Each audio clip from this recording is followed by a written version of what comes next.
ఆ వీడియో చూసి చాలామంది స్పందించి కొంత అమౌంట్ అయితే పంపించారు.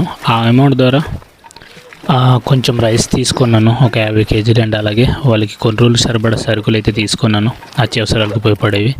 సో మేమందరం అక్కడ వెళ్ళి వాటిని అయితే ఇచ్చాము. ఫ్రెండ్స్, మీరు పంపించిన తక్కువ అమౌంట్ అయినా కానీ వాళ్ళకి చాలా యూజ్ అవుతుందండి ఈ అమౌంట్ అయితే. అండ్ వాళ్ళ పిల్లలు ఉన్నారు, సో ఈ అమౌంట్ దాచుకొని వాళ్ళ పిల్లల కోసం ఖర్చు పెట్టవచ్చు, లేదా వాళ్ళు జీవనాన్ని సాగించడానికి కొన్ని రోజులు వాళ్ళ జీవితం గడపడానికి అమౌంట్ అయితే సరిపోద్ది అనుకుంటున్నాను. అండ్ హెల్ప్ చేసిన ప్రతి ఒక్కరికి చాలా చాలా థ్యాంక్స్ అండి. ఒకవేళ ఈ వీడియో ఎవరికైతే రీచ్ అవుతుందో ప్రతి ఒక్కరు స్పందించండి. ఆమె ఒక్కరినే 5 మంది పిల్లల్ని చూసుకోవడం అంటే చాలా కష్టం. నెంబర్ ఉంటుంది, కాల్ చేయండి. ఎవరైనా హెల్ప్ చేయాలనుకుంటే మాత్రం నెంబర్ పెడతాను వీడియోలో. సో ప్లీజ్ హెల్ప్ అయితే చేయండి ఈ ఫ్యామిలీకి. అమౌంట్ అయితే నేను అక్కకి ఇస్తున్నాను. ఇదిగోక నన్ను నమ్మి డబ్బులు పంపించిన ప్రతి ఒక్కరికి చాలా చాలా థ్యాంక్స్ అండి. ఎవరైనా హెల్ప్ చేయాలనుకుంటే ఈ నెంబర్కి గూగుల్ పే కానీ ఫోన్